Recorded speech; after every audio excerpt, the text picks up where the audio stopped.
All right, y'all. Listen, we're not gonna be on here all night. So anybody want to hop on real quick, ask any questions? I see y'all in the chat. You got a few more minutes, and then we're gonna hop out this thing. But make sure y'all share this video, leave a comment. But again, Zion, the thing is this, man. Prophecy is real, but we got to know how to discern what is real and what is not real. Yes. And that takes a level of study. Yes. And Yeah. I still find myself having conversations with Christians because I come from a Christian background, Hmm. and I still you know have to help people understand my position on the way I think and way I move now. But I do find myself in a lot of conversations where we do kind of align a lot. And one of those things is pertaining to the Sabbath. And one question arose in that conversation was that we talking about end time mark of the beast and the Sabbath and how that plays part when it comes to not being able to buy or sell. But again, we just mentioned the fact that we're going into a digital currency. China is already implementing their digital currency. Barbados has a digital currency. I believe Jamaica has a digital currency. If they don't, I think they just did that.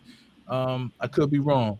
Uh, you know, if we're moving into that realm of digital currency, that means that they have control over who can buy and who can sell because it's digital now. That's right. That's You know what right. I'm saying? Because as long as I got that money in my pocket, can't nobody tell me what to do because I move how I move.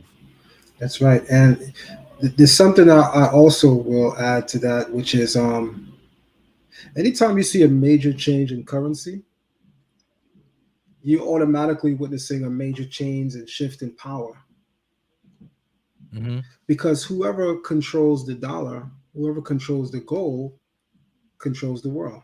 Hmm. And so we are witnessing a transition from paper currency to digital currency. We are literally coming into that era. Hmm. But what it should be to those of us in the know, what it should be a signal of, is there's about to be a major transition in power, Hmm. because paper money has been ruling the globe for quite some time now. Hmm.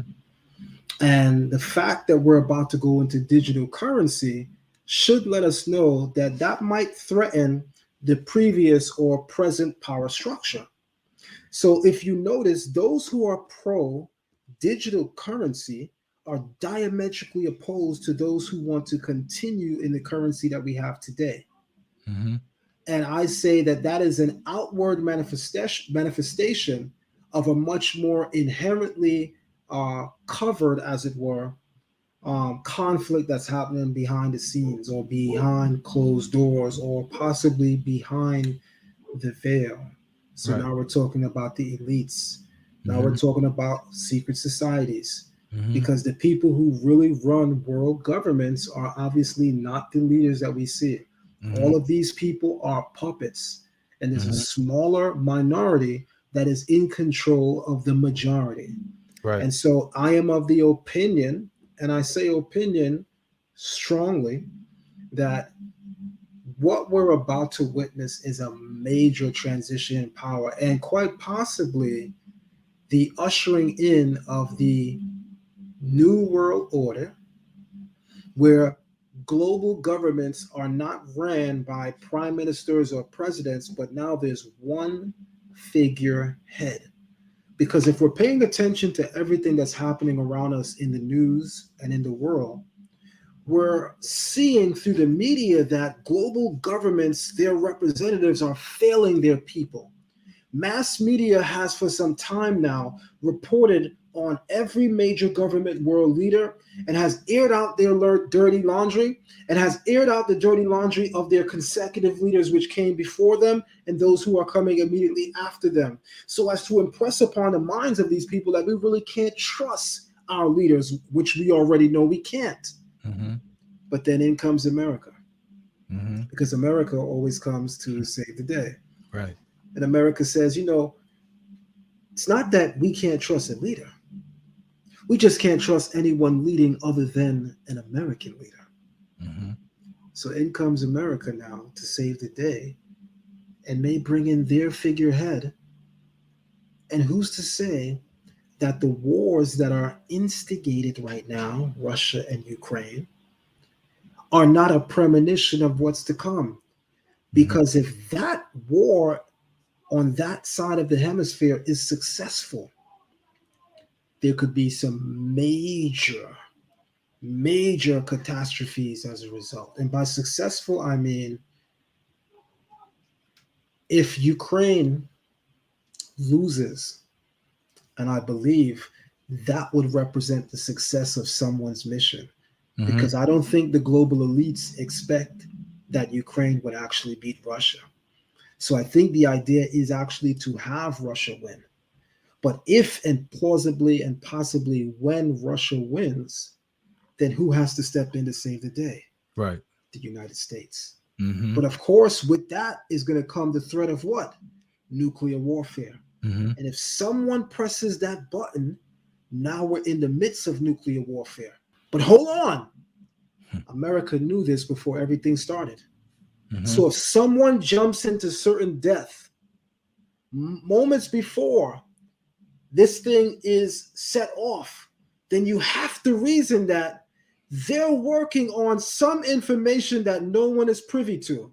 Mhm. That they may know exactly what they're doing and they're prepared to walk into certain death because maybe what they're holding in their hands as a stack of cards may reveal that they're well prepared for what's to come.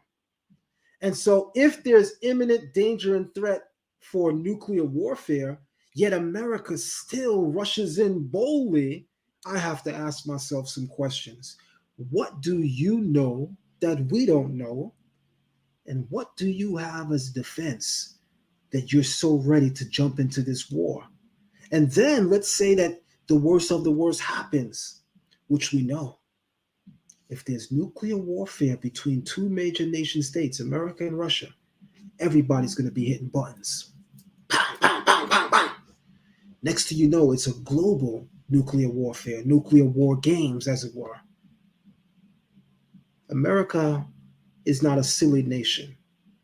There's a reason why they've been the ruling power for 400 plus years now. That's a long damn time.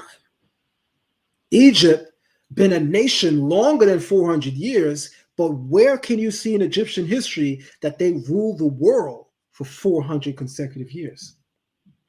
The United States can say that, though. So clearly, this is a people who are filled and well replete with strategy. And so I'm somewhat of an intelligent person, I like to sometimes think. And I'm going to ask myself, if a person is ready to jump into certain war, then perhaps they're ready for what comes with that. And it's quite plausible or highly plausible to say, suggest, or allude to that since it's possible that they're ready for that, what would be left of major nations after a nuclear war? Not much. 2/3 of the population could easily be lost from nuclear warfare. That's a known fact. That it's highly plausible that 2/3 of the world's global population could be lost.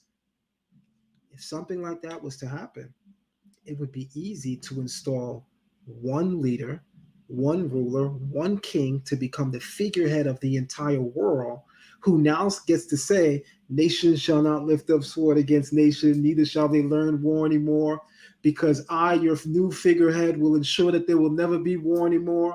All the while, now you have to follow their agenda. But their greater agenda is to take you away from God.